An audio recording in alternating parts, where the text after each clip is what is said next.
Bienvenidos y bienvenidas a un nuevo episodio de Pivot Finance. Hoy tenemos a Ari Fishman, licenciado en psicología, y es el que nos va a acompañar hoy para hablar de un tema que me gusta mucho y es la relación de la psicología con el dinero y los procesos terapéuticos, lo importante que son en esta mejora con nuestro dinero, con nuestras finanzas personales. Y vamos a empezar con la pregunta que le hacemos a todos los que llegan al podcast y es: ¿cómo es tu relación con el dinero, Ari? Creo que, muchas gracias por estar acá, primero que nada. Un honor para mí hablar de psicología, es como de las cosas que más me gusta hablar, entonces creo que claramente se relaciona con toda la parte financiera, entonces creo que va a ser un episodio bastante bonito. Mi relación con el dinero, anoche estaba pensando cómo responder esta pregunta y creo que la respuesta honesta podría ser mucho mejor. Okay. En el sentido de, por dicha, en este momento me está yendo bien, pero sí podría ser mucho más ordenado en cuanto a mis finanzas y cómo las manejo y la estructura. Trato de ser ordenado, sin embargo, tal vez no tengo las mejores técnicas o herramientas. Estaba viendo tu página y cosas y yo, wow, ok, esto lo necesito, esto debería implementarlo y así. ¿Verdad? Yo siempre vacilo como que los psicólogos estudiamos psicología porque no nos gustaba la mate. Entonces, como que yo soy muy bueno en otras áreas. Tal vez la parte matemática financiera no es muy fuerte, pero sí, ciertamente es algo que es importante que trabajemos. Y de hecho me gusta mucho relacionarlo con los procesos terapéuticos porque la relación con el dinero nunca se acaba. Y es algo que hablamos mucho en los episodios. Uh-huh. ¿Por qué? Porque vienen nuevas etapas. Me está yendo mejor, ahora necesito ajustar. O quiero crear una familia. Uh-huh. O quiero vivir fuera del país. Entonces todas esas etapas hay que otra vez ajustar otra vez la relación que tenemos con el dinero, que es lo que hace uno en los procesos terapéuticos. Pero veamos justo esa parte. Ahora se habla mucho, el tema de la salud mental está más sobre la mesa y se habla mucho de los procesos terapéuticos. Pero ¿en qué consiste un proceso psicológico, un proceso terapéutico? A ver, un proceso psicológico, un proceso terapéutico, entendiendo, que la psicología es una ciencia, entonces es como la rama científica que trata de estudiar los comportamientos, las emociones humanas, qué es lo que genera esas emociones y cómo entonces todas esas emociones, los comportamientos, los mismos pensamientos que yo tengo en mi mente, cómo afecta eso y pues cómo todos estos aspectos van a repercutir en distintas áreas de mi vida. A mí me parece muy interesante pues hablar del dinero porque en la sociedad por lo menos la gran mayoría del mundo que utilizan sistemas capitalistas, pues el dinero es inherentemente necesario para yo poder vivir, ¿verdad? Estamos hablando también que de cierta forma es a través del dinero como yo cubro o satisfago mis necesidades básicas, como alimento, techo, agua, ¿verdad? Y ahí ya es como otro tema que si estamos hablando de una persona que no tiene acceso a sus necesidades básicas, o sea, si no tiene comida, si no tiene techo, si no tiene agua, y pues la salud mental es muy difícil de trabajar sin esas necesidades básicas. Y me parece hasta un poco triste e injusto que digamos que una persona por no tener dinero no pueda tener esas necesidades básicas satisfechas. A partir de ahí, más allá, ¿verdad? Como personas que tal vez sí tenemos nuestras necesidades básicas satisfechas, aún así hay como esa relación complicada con el dinero, de no solo por el ahorro o el gasto o cualquier función que el dinero pueda hacer conmigo en la sociedad, sino también, como vos decís, cómo me relaciono yo con el dinero y cómo yo a través de mis pensamientos, mis emociones, mis comportamientos, puedo usar ese dinero a mi favor o puedo más bien generar más problemas. Un proceso terapéutico como tal, lo que va a buscar es que nosotros trabajemos algún objetivo, o el paciente trabaje un objetivo, ya sea emocional, quiere cambiar una emoción que le está costando lidiar con, ansiedad, que se enoja mucho, problemas de autoestima, que está deprimido, algún consumo de una sustancia, ¿verdad? Alguna adicción de otro tipo, entre otro montón de cosas, y pues que la persona le está costando lidiar, no está encontrando las herramientas para tal vez lograr ese objetivo. Y entonces en el proceso terapéutico nosotros los psicólogos vamos a brindar o facilitar esas herramientas basadas en evidencia científica, según investigaciones, para que la persona logre solventar esa emoción o ese comportamiento que quiere cambiar.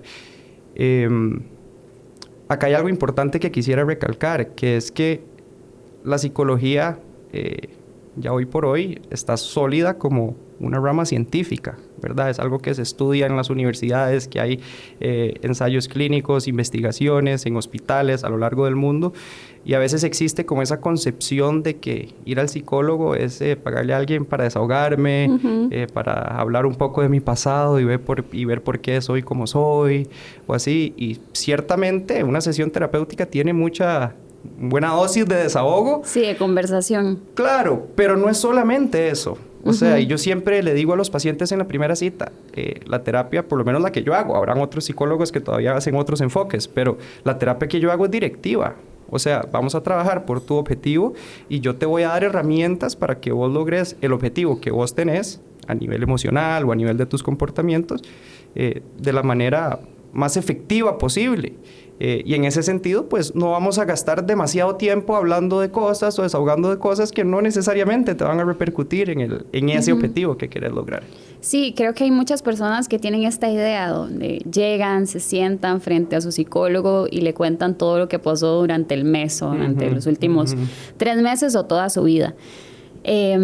Yo cada vez que voy donde Adriana, mi psicóloga, me siento y ella siempre me dice, ok, no, y el resumen ejecutivo. Y el resumen ejecutivo no es lo que me pasó durante el mes, sino de las cosas en las que estamos trabajando que sí ha mejorado.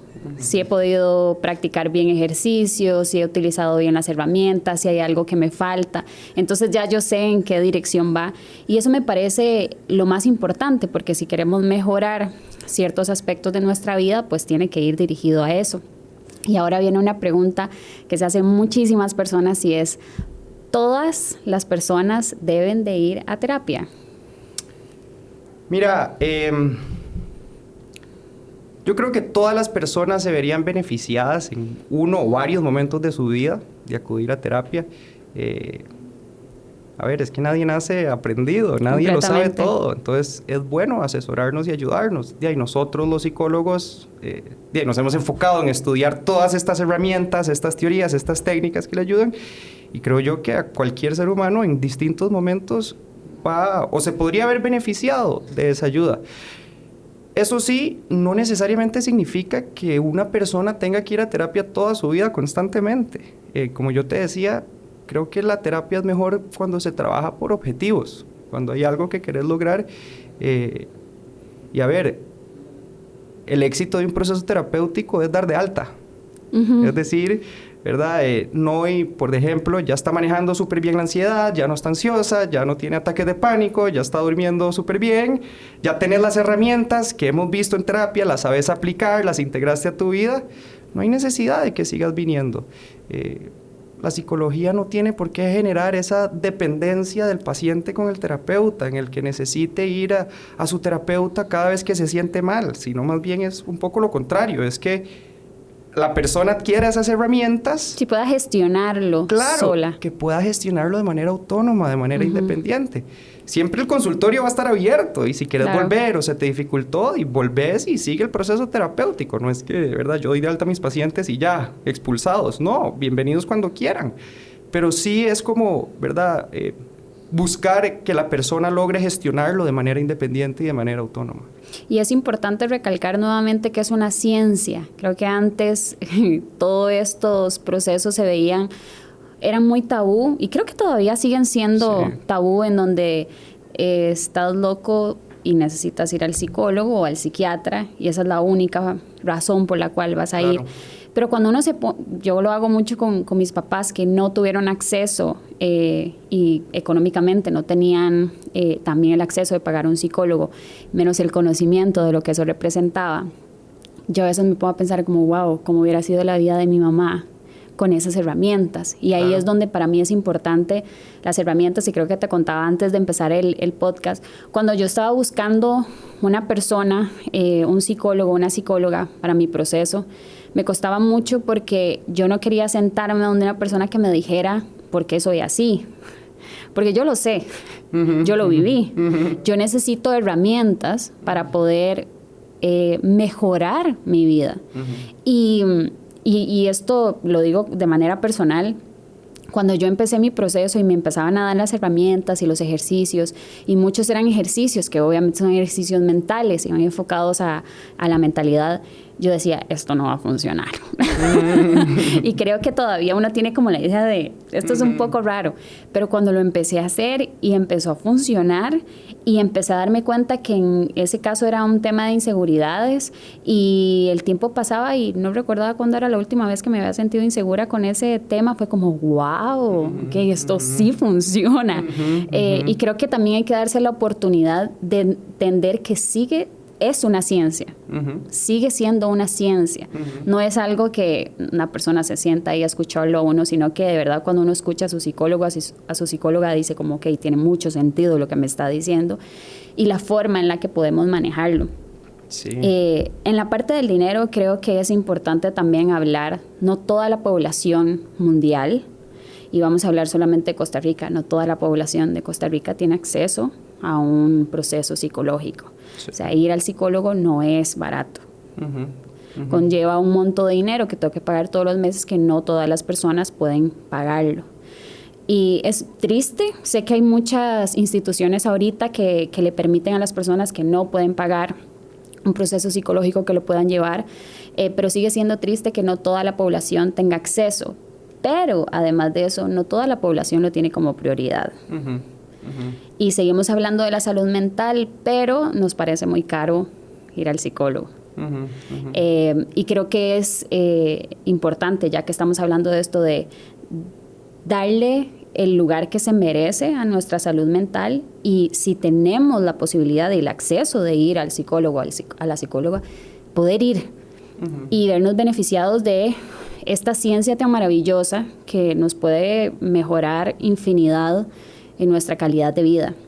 Sí, vieras que con el tema de el estigma que existe alrededor no solo de la psicología, sino como de la patología o la enfermedad mental o los trastornos mentales, bueno, eso es algo que tenemos que ir poco a poco cambiando. Creo que va cambiando, empezar a normalizar que todo mundo puede ser sujeto de tener un trastorno mental una o varias veces en su vida, y de hecho es mucho más común de lo que se percibe. Pero más allá de eso, yo creo que la psicología como ciencia ha evolucionado mucho. Hace años, hace décadas, el enfoque tan científico, metodológico, ¿verdad? Como apegado al método científico, a la evidencia, a lo que se puede demostrar, a demostrar todos estos procesos mentales, emocionales, de aprendizaje y otro montón de cosas, se ha venido como profesionalizando y ha venido cambiando y evolucionando.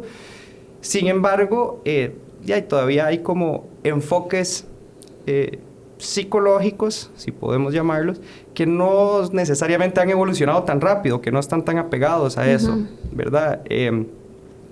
Digamos, o sea, esa idea de que que voy al psicólogo y lo que va a hacer es hacerme preguntas y yo me voy a desahogar y al final me va a dar un consejillo al final de la sesión y listo y pagué, ¿verdad? Eso, si vos me preguntas a mí, yo no necesariamente veo el valor terapéutico en eso como tal, ¿verdad? Pero sigue existiendo.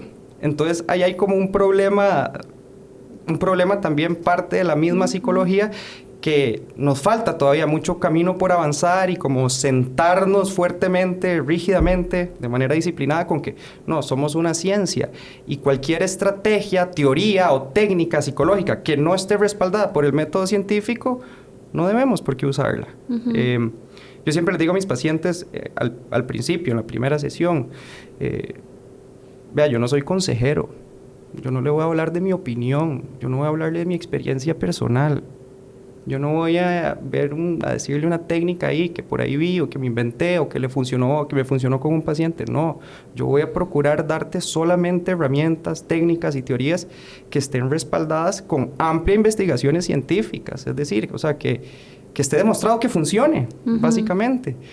De ahí, y si seguimos esa línea, podemos darnos cuenta de las probabilidades de que funcione son bastante altas, entonces, porque ya está demostrado. Porque hay una evidencia. Claro, no es mi opinión, no lo digo yo, ¿verdad? Incluso yo digo vacilando, y si yo me hubiera inventado todas estas teorías y técnicas tan divinas, no estaría acá, ¿verdad? Sí. Yo las estudié y eso es lo que voy a hacer acá, ¿verdad? Y les ofrezco a mis pacientes. Tal vez habrá algún paciente, no lo he tenido todavía, que esté buscando otros tipos de terapia, llamémosle, ¿verdad? Consejería, o desahogarse y hablar de su pasado, o cosas así. Pero yo sí les digo como, bueno, o sea, bienvenido, es todo tu derecho, obviamente, no tenías que venir conmigo, pero esto no es lo que hago yo desde mi formación más científica, digamos, desde la psicología. ¿Cuál es la importancia o qué tan importantes son los procesos terapéuticos cuando uno quiere mejorar la relación que tiene con el dinero?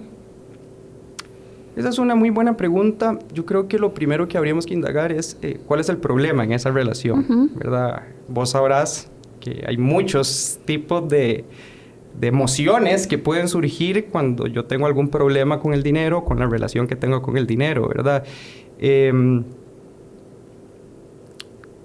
Si es un tema de ansiedad por problemas financieros, si es un tema de culpa, ¿verdad? Porque perdí cierta cantidad de dinero, si hay un tema ya de depresión, si hay un tema de procrastinación, ¿verdad? Que postergo empezar a aplicar mis planes o el sistema de ahorro que establecí o la tarea que me dejó hoy para llevar el registro de los gastos. Creo que habría que indagarlo, digamos, como con la particularidad de cada caso. Sin embargo, todas esas afectaciones emocionales o el comportamiento que una persona puede tener en relación con el dinero de esa persona, ciertamente se pueden trabajar en un proceso terapéutico. Sí, algo que te hablaba justo antes de empezar es cuando estoy en sesiones individuales y las personas me dicen como, es que soy muy impulsivo, muy impulsiva, entonces no me puedo controlar con las compras, pero ya esto es algo grave porque todos los meses me pasa.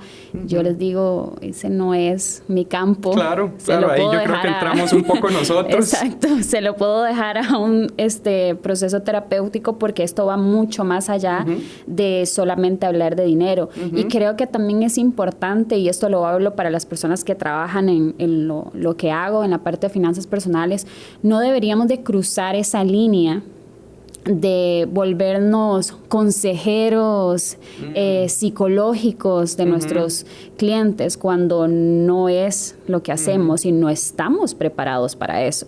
Y por eso siempre le dejo claro a mis clientes, no es algo que yo pueda hacer porque yo no tengo el conocimiento para hacerlo.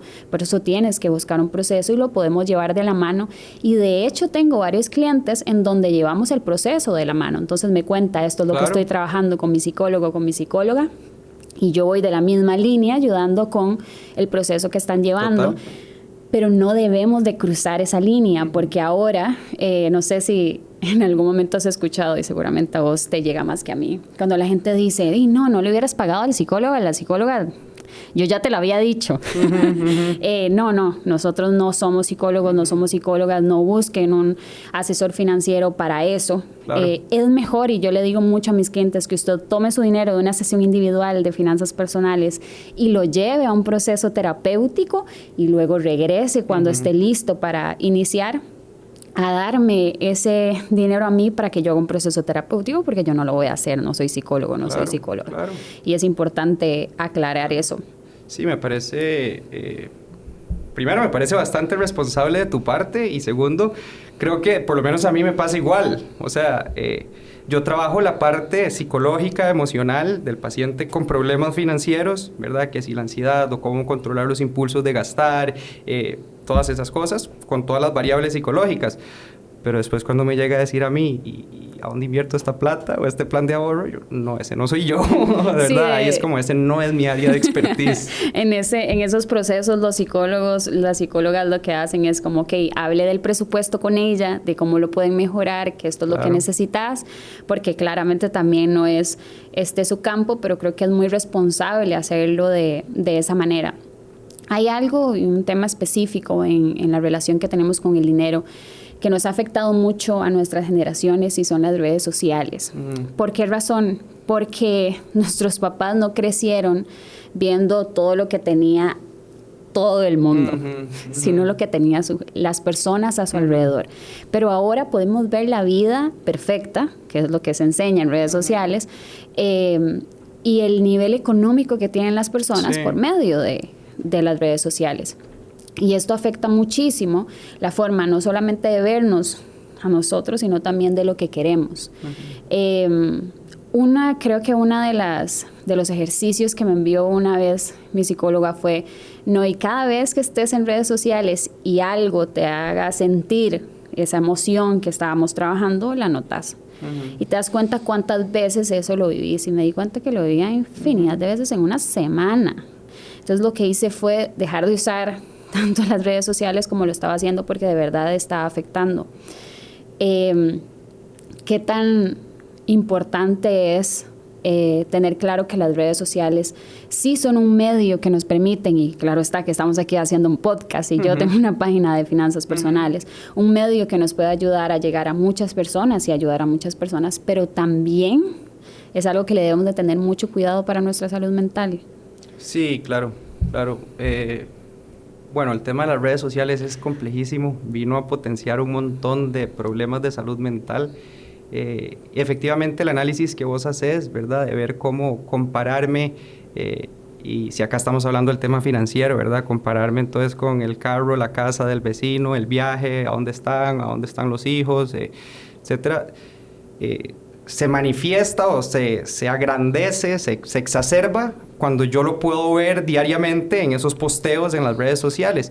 Sin embargo, yo creo que ahí podríamos hablar tal vez desde un punto de vista psicológico, que hay un problema profundo detrás, que es el tema de que lo que yo soy como persona se determina en base a lo que tengo a nivel de dinero, por ejemplo. Que es el sistema en el que crecimos, ¿verdad? Correcto. Entre más dinero tengas, mejor vas a ser. Eso es una de las cosas que tenemos más arraigadas en nuestra cabeza, de que sí, el dinero determina quién soy yo y qué tan valioso soy yo. Entre más dinero soy más exitoso, y entre más exitoso soy mejor persona.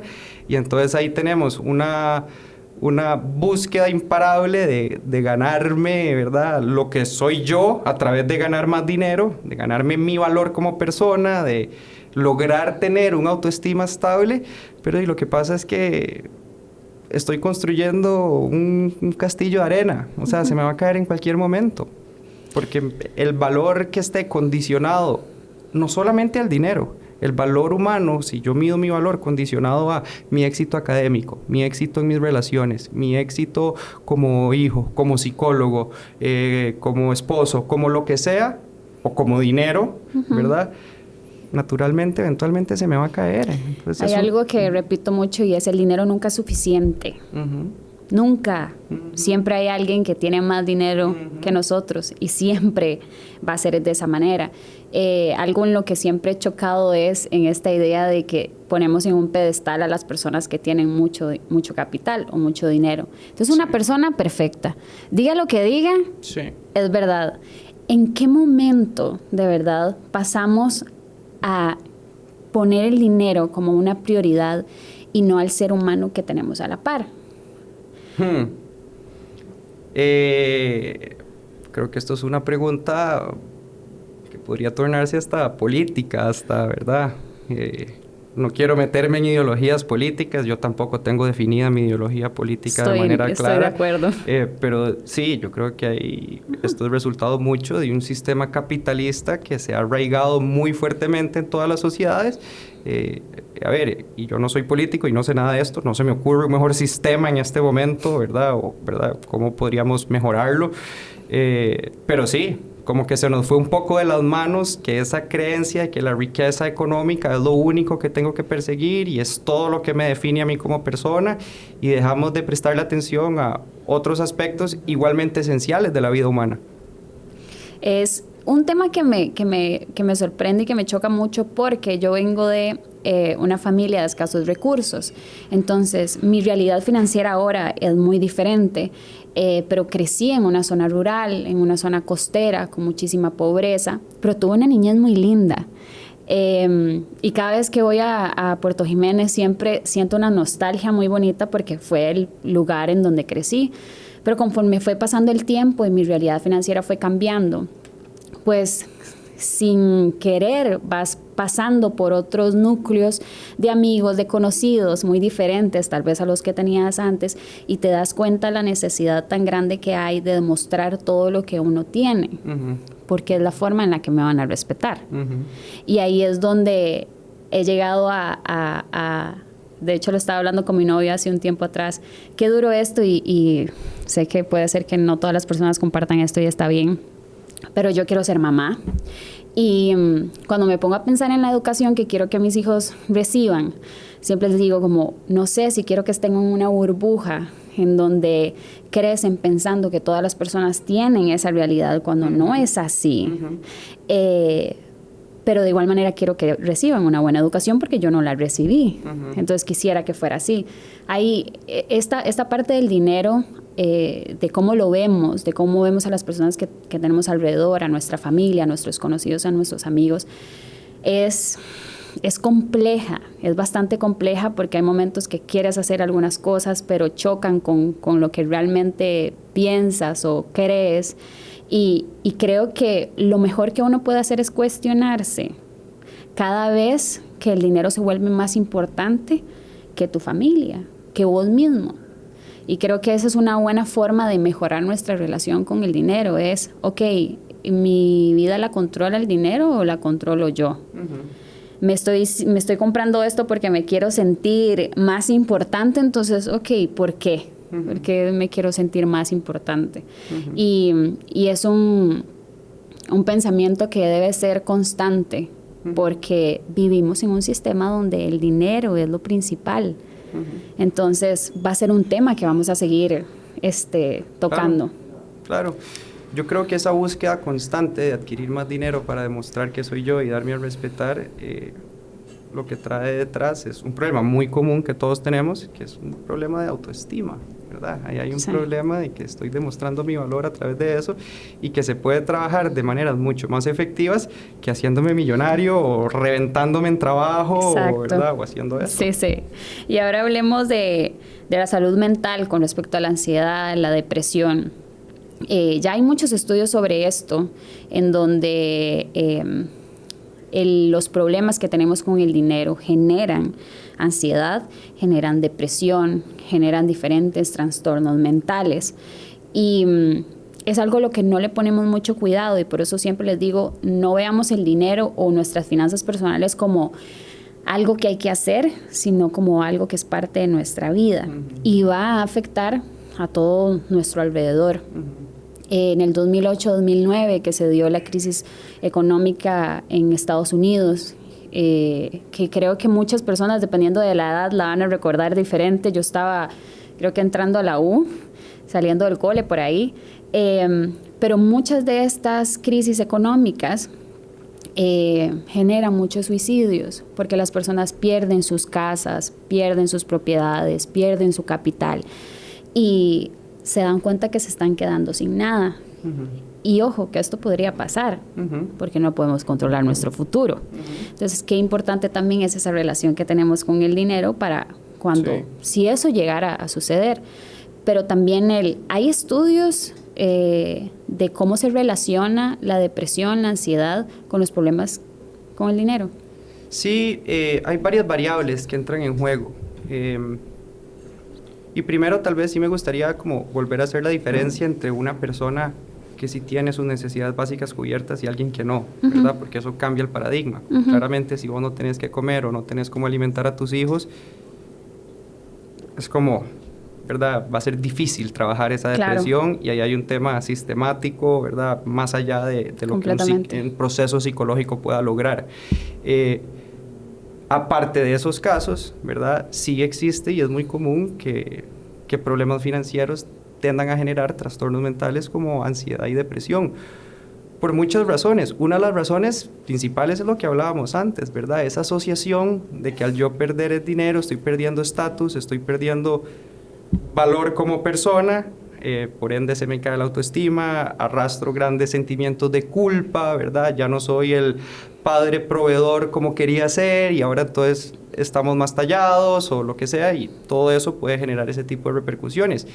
a nivel de ansiedad también, pues el problema financiero resulta ser como un activador, digamos, un obstáculo, un problema vital, en donde la persona puede percibir como los problemas que se le vienen, las dificultades económicas que va a afrontar su familia o su empresa o su entorno, de cierta manera como algo grave, catastrófico, ¿verdad? Y que puede generarle también otros tipos de síntomas emocionales importantes. Yo le digo a mis clientes, hagan un ejercicio, y esto lo hago hoy también, que me parece muy bueno, y es, tomen un día completo y anoten las cantidad de veces que piensan en el dinero, en una preocupación, en algo que se tiene que comprar, en algo que se tiene que pagar.